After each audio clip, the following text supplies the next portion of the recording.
ថ្ងៃនេះខ្ញុំ4នាក់មានទាំងមិត្តភក្តិវៀតណាម2នាក់ផងដែរពួកយើងនាំគ្នាធ្វើដំណើរទៅកាន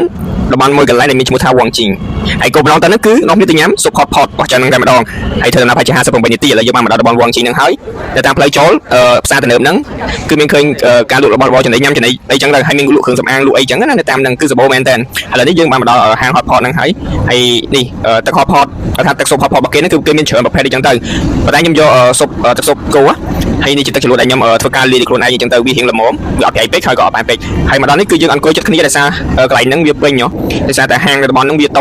ូចចឹងទៅពេលតែភ្ញៀវពេញចឹងទៅតែការហាងគាត់អាចរៀបចំឲ្យពួកយើងធ្វើការអង្គុយចិត្តគ្នាបានអញ្ចឹង2នាក់ត្រូវអង្គុយដាច់ដៃពីគ្នាអញ្ចឹងណា4នាក់ហ្នឹងគឺអត់អង្គុយជុំគ្នាតែម្ដងហើយនេះបងប្អូនអាចមើលបាននេះយហុំទៅមានប្រហិតមាននំស្រួយនំអីចឹងណាគេដាក់មកវល់ជុំវិញដូចយើងនៅខ្មែរញ៉ាំស៊ុបស៊ុបចឹងនេះមានស្បែកជ្រូកមានប្រហិតមានអីចឹងទៅហើយមានមីការ៉េមានអីមីអីចឹងណាមិនថាតែមានមីការ៉េទេតែទាំងមានមីចិននេះបងប្អូនអាចមើលបានមីចិនមានសាច់មានអីចឹងទៅពីច្រើនមីចិនដែលយើងហូបនៅក្នុងប្រទេសចិនហ្នឹងពីច្រើនគេធ្វើដោយដៃផ្ទាល់បើថាធ្វើពីដលងធ្វើពីអង្គចឹងទៅហើយនេះមានបន្លែមានសាច់ជ្រូកមានអីចឹងណាឥឡូវនេះខ្ញុំកំពុងតែធ្វើការភ្លក់អីជាមួយមិត្តភក្តិខ្មែរដែលគាត់ទៅជាមួយនឹងខ្ញុំហ្នឹងហើយដំបូងហ្នឹងគឺយើងធ្វើការញ៉ាំឈាមអញ្ចឹងចង់ថារសជាតិវាដូចហតផតនៅខ្មែរអត់ចឹងណាតែប៉ុន្តែហតផតវារសជាតិហ្នឹងគឺវាស្រដៀងតែគ្នាទេខ្ញុំនិយាយតាមត្រង់ទៅខ្ញុំនៅពេលខ្ញុំហូបហើយអញ្ចឹងហើយឈាមដែលខ្ញុំហូបនេះពីច្រើនគឺឈាមដែលគេធ្វើហួយស្រាប់បងប្អូនខ្ញុំទៅគឺគេដាក់បកកទុកអីចឹងទៅវាមិនឈាមស្រស់ដែលគេលើកមកភ្លាមអីចឹងទេអានេះធ្វើការដាក់សាច់មួយម៉ាត់ទៀតអីចឹងទៅហើយបងប្អូនអាចមើលបាននេះវាក្តៅពេកបងប្អូនទៅពេលវាក្តៅពេកអញ្ចឹងខ្ញុំពិបាកនឹងហូបយើងត្រូវហូបមួយប៉ុន្តែឆ្នាំងហតផតហ្នឹងនៅពេលដែលអត់មានសាច់ឬក៏អត់មានបន្លែចូលទៅអញ្ចឹងគឺវាអត់ពុះទេប៉ុន្តែនៅពេលយើងដាក់សាច់ដាក់បន្លែអញ្ចឹងទៅទៀតអញ្ចឹងទៅគឺក្តៅវាឡើងទៅតាមហ្នឹងអញ្ចឹងណាហើយមិញនេះមិត្តភក្តិខ្មែរគាត់ជួយចាប់សាច់ជ្រូកសាច់អីខ្ញុំអញ្ចឹងតែប៉ុន្តែចេះសាច់ជ្រូកហ្នឹងគឺយើងហូបអត់ដែរតន់នេះដោយសារតែតន់មិននៅពេលដែលវាវិលចូលមកអញ្ចឹងទៅគឺគេចាប់អស់អញ្ចឹងគាត់ធ្វើការចាប់ម្ដងអីអញ្ចឹងទៅហើយនេះបងប្អូនមើលទៅវាដូចត្រាវដូច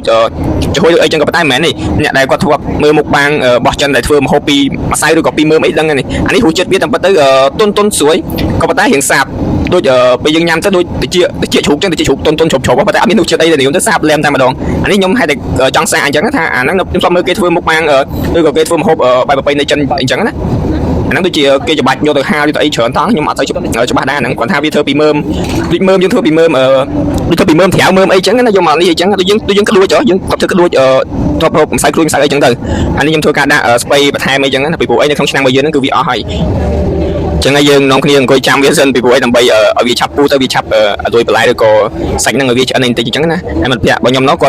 ត់ឆ្អែតអីចឹងគឺគាត់សម្រាប់ពុះមកផ្លែសិនពីព្រោះអីហោផតហ្នឹងបើសិនជាយើងញ៉ាំបញ្ញាប់ពេកគឺវាអត់នេះទេមិនន័យថាវាអត់ឆ្ងាញ់ហើយវាឆាប់ឆ្អែតទៀតហើយពិបាកញ៉ាំណាហោផតនៅពេលវាក្តៅអញ្ចឹងណាហើយនេះផាត់ថៃបងប្អូនអាចមើលបានផាត់ក្តាមអធិស្ឋានផងហើយផាត់ក្តាមនេះយំទៅនៅពេលដែលយើងលើកពីហោផតមកហ្នឹងមិនថាសាច់ថាបន្លែគឺក្តៅមែនតើជាពិសេសអាបន្លែរៀងរឹងដូចដលងដូចអីចឹងពេលដែលវាយើងលើកមកពីឆ្នាំងអញ្ចឹងទៅវារៀងក្តៅរៀងអីចឹងទៅបងប្អូនអាចមើលមាត់ខ្ញុំបានរសជាតិហ្នឹងវាឆ្ងាញ់ត្រង់តែថាណាវារសជាតិដើមរបស់គេអីចឹងណាវាខុសពីយើងនៅខ្មែរអញ្ចឹងទៅក៏ប៉ុន្តែតាមខ្ញុំគិតអត់ផតនេះគឺវារសជាតិតែស្តៀងគ្នាទេ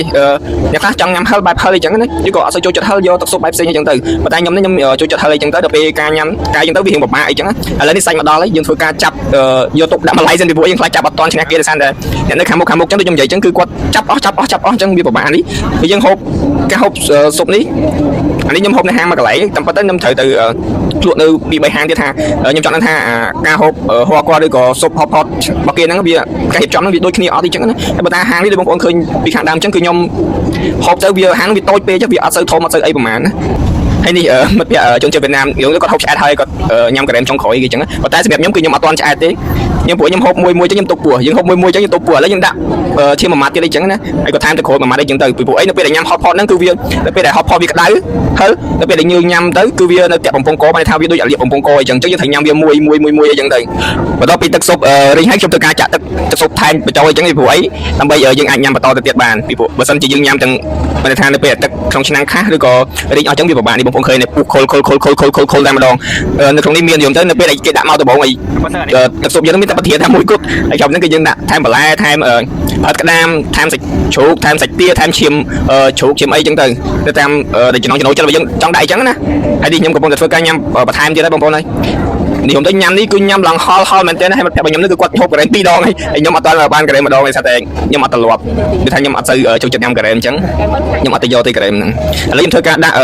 ់បន្លែមួយម៉ាត់ទៀតទៅព្រោះបន្លែនេះខ្ញុំពីច្រើនខ្ញុំចូលចិត្តហូបបន្លែច្រើនជាងសាច់អីចឹងតែប៉ុន្តែមកញ៉ាំហោគាត់នេះគឺគេញ៉ាំសាច់ច្រើនជាងបន្លែហើយវីដេអូនេះមានប៉ុណ្្នឹងឯងសូមអរគុណច្រើនសូមជម្រាបលា